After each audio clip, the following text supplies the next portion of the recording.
todos los amados de Dios que están en Roma, llamados a ser santos. Pablo, siervo de Cristo Jesús, llamado a ser apóstol. Porque no me avergüenzo del Evangelio. Es el mensaje acerca de su Hijo. Tenemos paz para con Dios.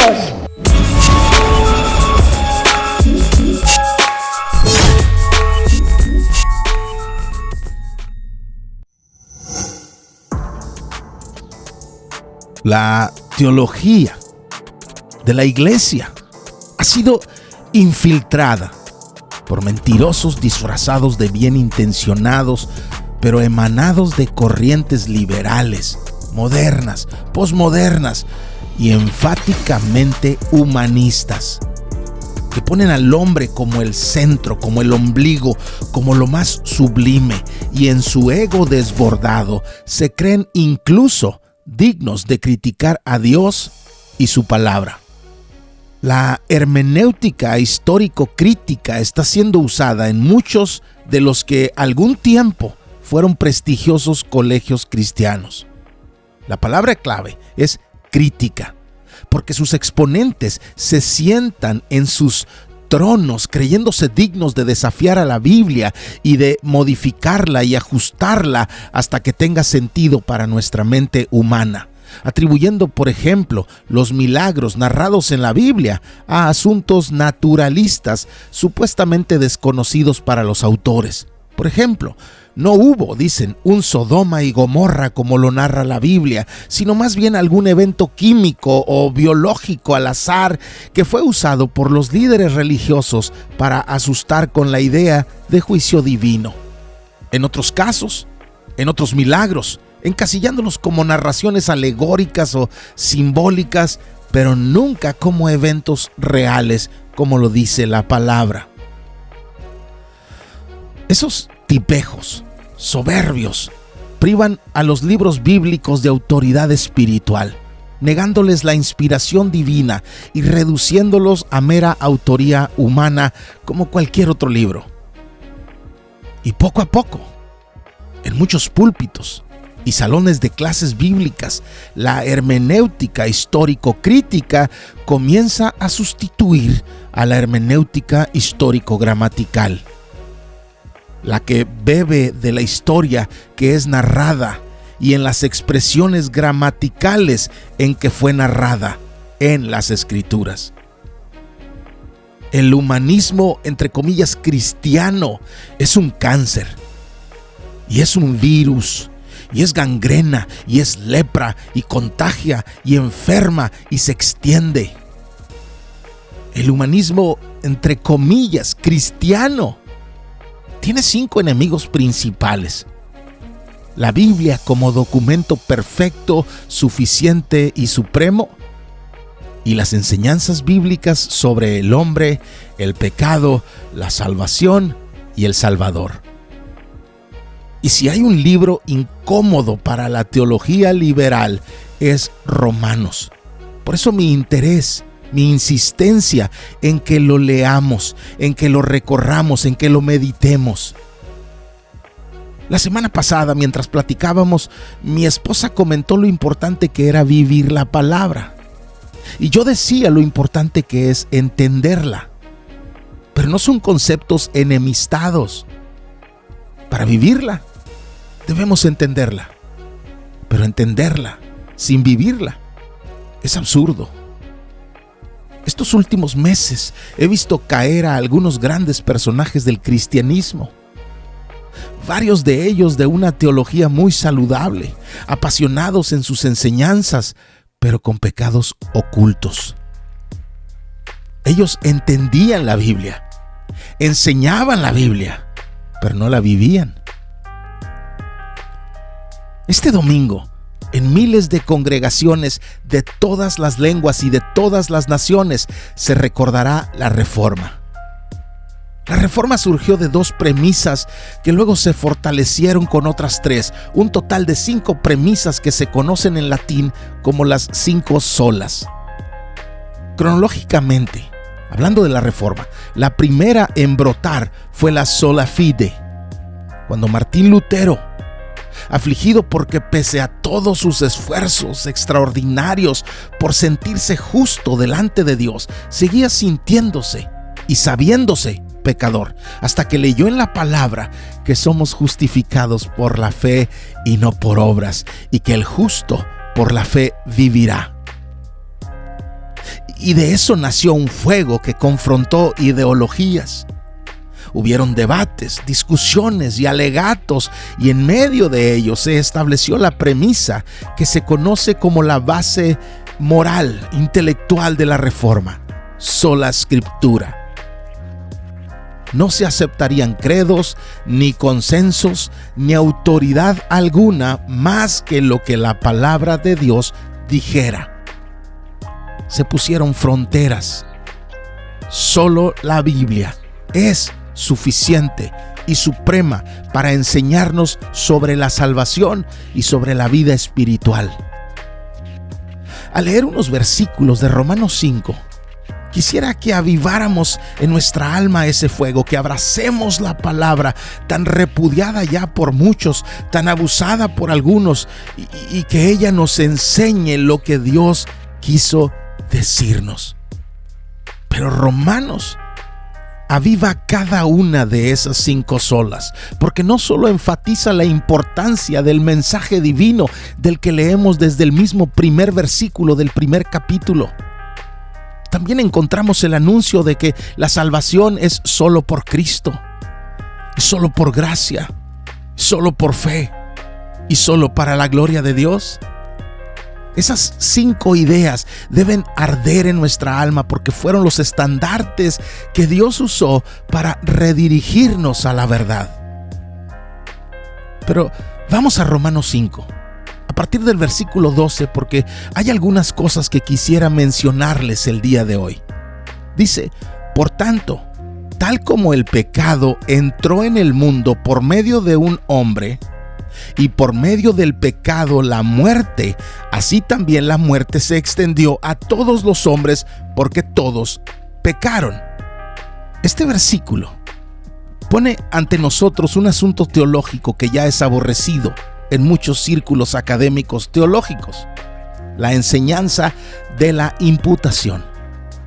Ese término significa que se le atribuyen a alguien las obras de alguien más. El asunto de hoy es puramente teológico, es decir, es una enseñanza de alto valor doctrinal, y quisiera que caminaran conmigo por estos versículos de Romanos 5 para entender mejor la enseñanza bíblica sobre la imputación, es decir, sobre cómo es que se le atribuyen a alguien las obras de alguien más. Este versículo nos dice que por un hombre entró el pecado en el mundo. En teología existen 2 maneras de explicarlo, 2 escuelas, y ambas caben en la ortodoxia cristiana, en la correcta enseñanza bíblica: el federalismo y el seminalismo.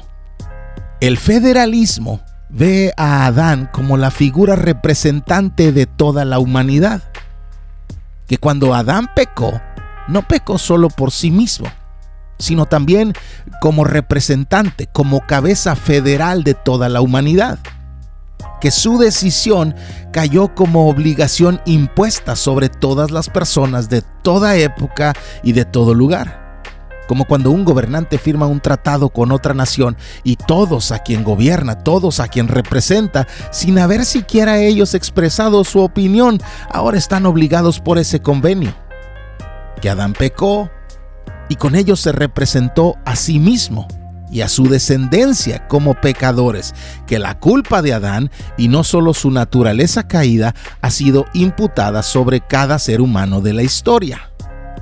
El seminalismo ve a Adán como alguien que corrompió su naturaleza humana, que alguna vez fue a imagen y semejanza de Dios, y genéticamente después pasó su naturaleza ya corrupta a sus descendientes.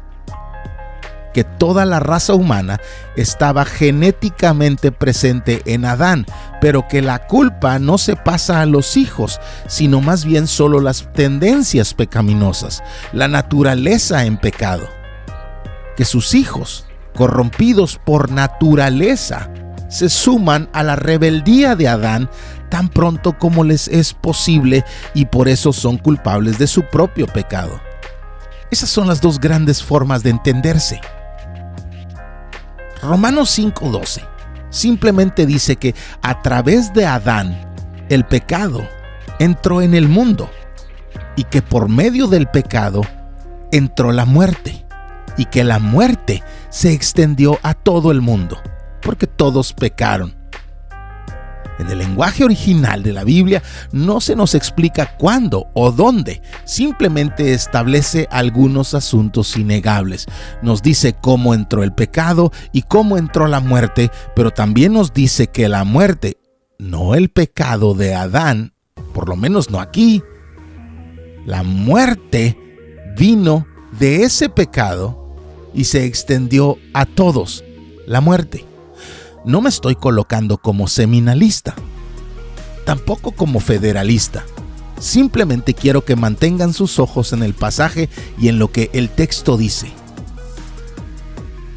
En 1 Corintios 15, en ese pasaje en el que Pablo describe el evangelio en resumen, leemos algo muy parecido, porque ya que la muerte entró por un hombre, también por un hombre vino la resurrección de los muertos, porque así como en Adán todos mueren, también en Cristo todos serán vivificados.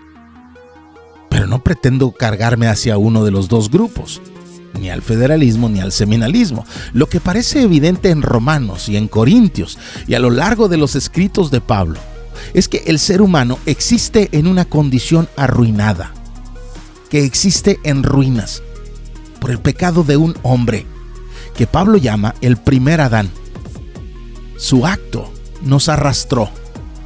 Las consecuencias de la desobediencia de ese hombre nos fueron imputadas, nos fueron atribuidas.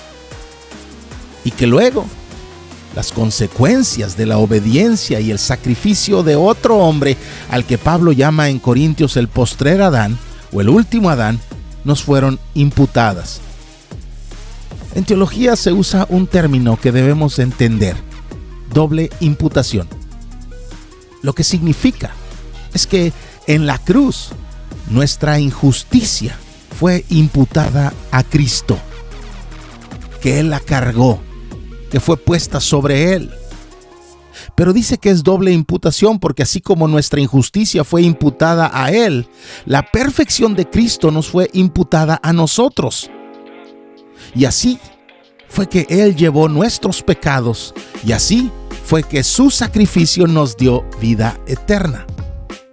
Ahora, no es que quería crear un debate entre federalismo y seminalismo, pero quería que tuvieran conciencia de las dos maneras de enseñar sobre eso. Y el versículo que sigue dice: pues antes de la ley había pecado en el mundo. Una frase que aflige a juristas cristianos porque el pecado es en esencia la desobediencia a Dios. Pero ¿cómo puede haber pecado? ¿Cómo puede haber transgresión de un mandato si aún no hay mandato? ¿Es eso justo? Lo que pasa es que algunos no entienden este pasaje.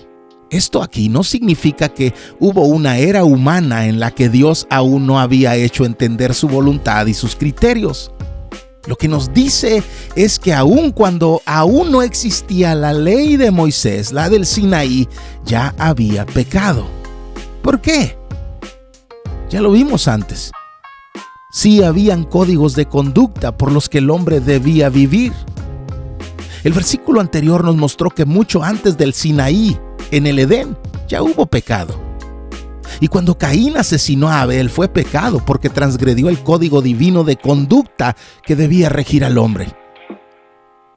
Hubo inmoralidad en los tiempos de Noé, que Dios castigó con aquel diluvio. Estaban en pecado. Y existió el pecado de idolatría desde la época de Abraham. El castigo que Dios trajo sobre Sodoma y Gomorra fue por su pecado. Los juristas cristianos sufren porque se preguntan: ¿cómo puede haber pecado si no había una ley previa? ¿Cómo puede un policía arrestarte y encarcelarte por una ley que aún no existe? Pero eso lo sufren quienes leen pasajes aislados fuera del contexto y sin entender el mensaje del documento completo. Varios videos atrás vimos que hay una ley anterior al Sinaí, que hay un código de vida, de conducta que Dios planta en nuestra conciencia y que hay una ley de Dios predicada en el universo desde la creación. Entonces, no es que hubo pecado antes de la ley divina, no lo hubo. Lo que Pablo quiere que entendamos es que hubo pecado antes del Sinaí. Pero Pablo lo expresa en esta manera porque no va en dirección a explicar la cronología del pecado y de los decretos de Dios, sino más bien a poner en la mesa otro asunto muy importante de entender. El hombre pecaba desde antes del Sinaí porque Dios puso predicaciones en el universo y en la conciencia humana, y aun cuando aún no había un Sinaí, ya había un código de conducta escrito por Dios. Antes del Sinaí, el hombre ya vivía consciente del bien y del mal. Entender eso es muy importante, especialmente para también entender lo que dice después. Pero el pecado no se toma en cuenta cuando no hay ley. ¿Quiere decir que todos los que pecaron antes del Sinaí no son culpables del pecado? Ya sabemos que no es así. Sabemos que Dios castigó el pecado antes del Sinaí, porque no significa que no había un código divino por qué vivir. ¿Cómo vivir? Como ya dijimos antes, sí lo había. Pero lo que Pablo está enseñando aquí es que para que la culpa del pecado venga sobre el hombre, se requiere que él tenga, si me permiten decirlo así, conciencia consciente del decreto divino, que tenga entendimiento del bien y del mal. Por eso, incluso sin abundante Biblia para dogmatizar, creo firmemente lo que les decía respondiendo a algunas de sus preguntas, que un niño, al morir, va a la presencia del Señor aun si nunca escuchó el Evangelio, porque incluso escuchándolo no lo entendería. Creo firmemente que eso significa eso de que el pecado no se toma en cuenta cuando no hay ley. Lo mismo pasaría con alguien cuyo raciocinio estuviera afectado de nacimiento y nunca tuvo conocimiento, conciencia del bien y del mal. Si nos preguntamos cuándo pecó Adán, cuándo pecó Eva, fue al momento en que desobedecieron. Pero fue hasta después que los dos comieron, conscientes de sus actos, conscientes del mandato de Dios y conocieron el fruto del bien y del mal, fue entonces que descubrieron que estaban desnudos. Ya habían pecado, pero no habían conocido la culpa. Hay un periodo entre el nacimiento y la conciencia del bien y del mal en que el niño es inocente del pecado, aún viviendo en una naturaleza corrupta. Por eso morimos, porque por el pecado de Adán entró el pecado al mundo. Y por ese pecado la muerte se extendió a todo el mundo, porque todos pecaron. Todos pecaron porque heredaron una naturaleza caída y apenas tuvieron conciencia, corrieron a hacer el mal, porque estaba en su genética, en su naturaleza caída. Pero un bebé, aunque tiene la naturaleza corrupta, no tiene conciencia del bien y del mal. Una persona con problemas neurológicos de nacimiento puede tampoco tener conciencia del bien y del mal. Por eso es que dice que el pecado no se toma en cuenta cuando no hay ley. Es decir, cuando no se tiene conocimiento de faltarle a lo que Dios exige. Los judíos tienen hasta hoy una ceremonia cuyo nombre es en arameo, la lengua del nacimiento de nuestro Señor. La llaman bar mitzvah, que significa hijo del mandamiento. Ancestralmente han enseñado que hay un momento, generalmente alrededor de la adolescencia, en que el que era un niño ya está listo y se le hace responsable para que a partir de ese momento sea un cumplidor de la ley. De esa ceremonia judía es que nació la ceremonia católica de la primera comunión. En esencia son lo mismo. Un momento a partir del cual el adolescente comienza a participar de la vida religiosa. En Lucas 2, a partir del versículo 41, encontramos menciones implícitas a esa ceremonia cuando Jesús tenía, dice ahí, 12 años. Si no entendemos las costumbres judías, nos perdemos cosas de lo que ahí sucede. Por ejemplo, el versículo 46 nos dice que Jesús estaba en el templo, sentado en medio de los maestros, escuchándolos y haciéndoles preguntas. Y eso solo pasa a partir del bar mitzvah. Antes de ahí, el niño aprende de sus padres porque es niño. A partir de ahí, aprende cómo aprenden los demás adultos. Y tiene ya permiso y obligación de entrar al templo y hablar y preguntar a los sacerdotes. Antes del bar mitzvah, el niño es protegido por su inocencia. A partir de tener raciocinio pleno del bien y del mal, los judíos dicen, alrededor de la adolescencia, la situación del niño cambia y ya está obligado a cumplir la ley que Dios entregó a Moisés, dicen ellos. Pero Pablo nos explica que lo que Dios exige no es a partir del Sinaí, que desde el Edén habían mandamientos, que antes del Éxodo, en Génesis, hubieron mandamientos, y que antes del Sinaí, en la conciencia, sabemos si hacemos bien o mal. Y el universo mismo anuncia de Dios, y recuerden esa frase de Pablo en Romanos 1, de modo que no tenemos excusa. Y en ese capítulo 1, también Pablo había dicho, porque la ira de Dios se revela desde el cielo contra toda impiedad e injusticia de los hombres que con injusticia restringen la verdad. Ahora, dime si crees que eso aplica a quien no entiende lo que está pasando. Y luego dice, pero lo que se conoce acerca de Dios es evidente dentro de ellos. Es evidente dentro de ellos, pues Dios se lo hizo evidente. Y el versículo que sigue termina diciendo, siendo entendidos por medio de lo creado, de manera que ellos no tienen excusa. Ellos lo entienden y por eso no tienen excusa.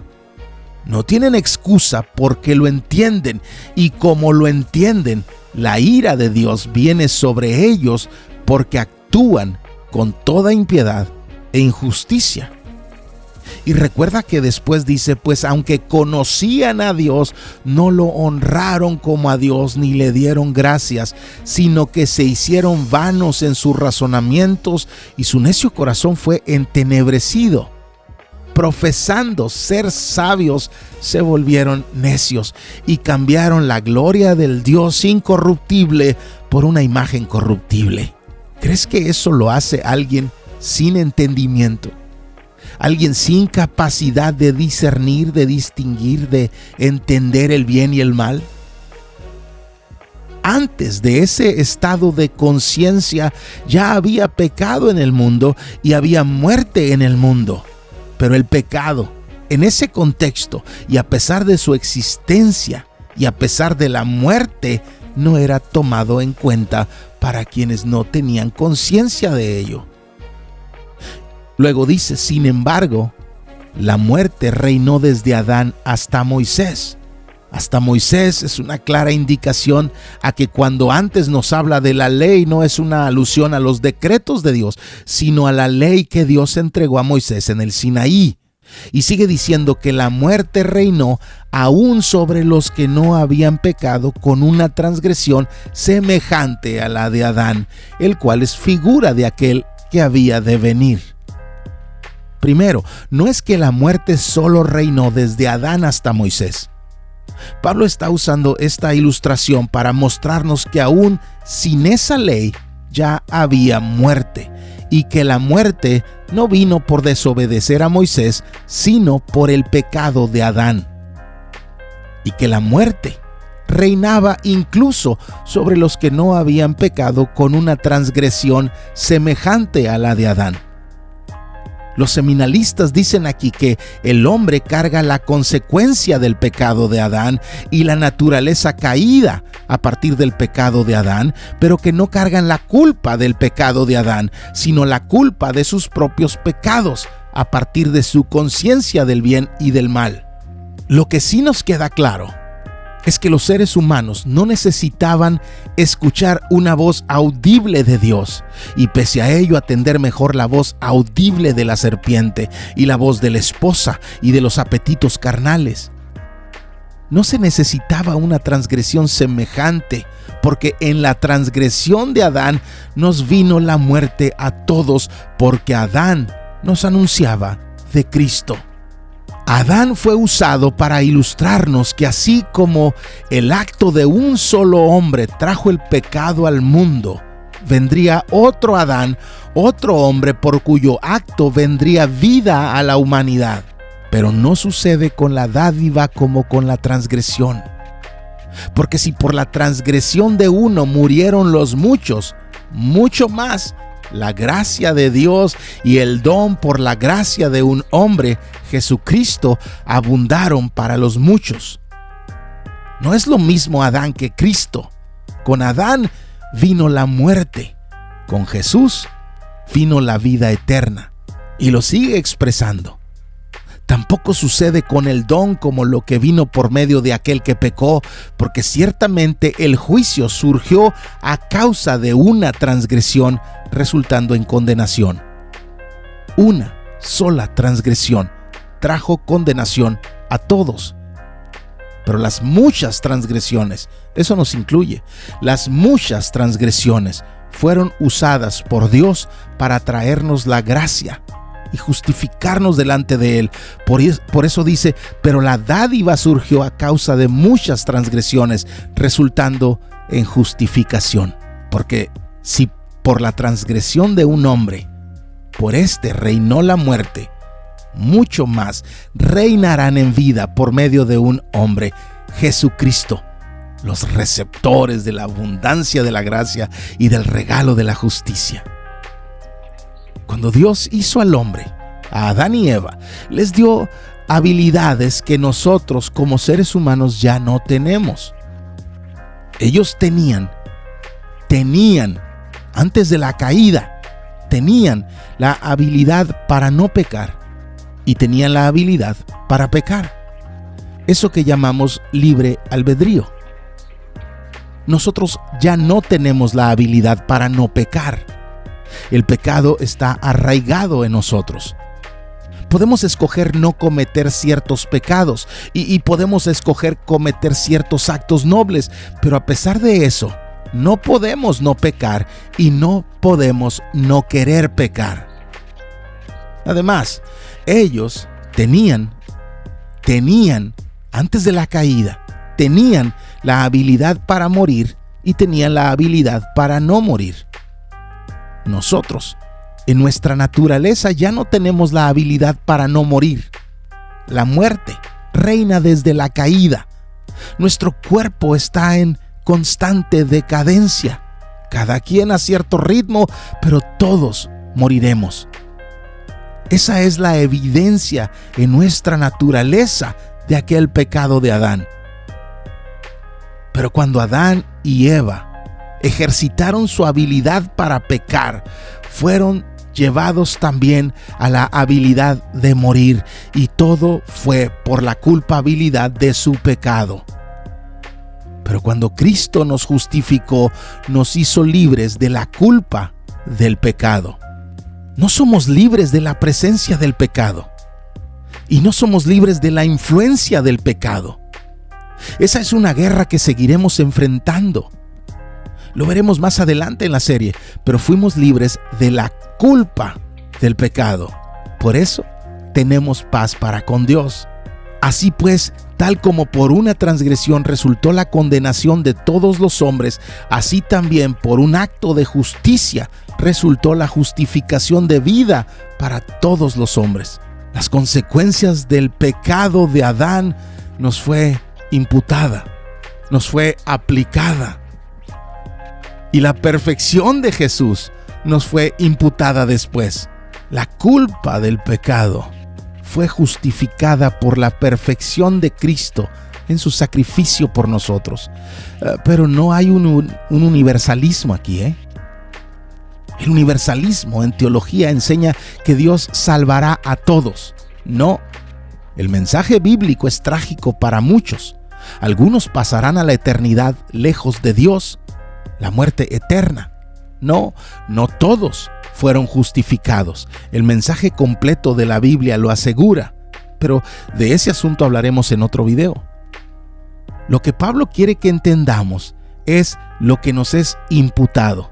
Por eso dice, porque así como por la desobediencia de un hombre los muchos fueron constituidos pecadores, así también por la obediencia de uno los muchos serán constituidos justos.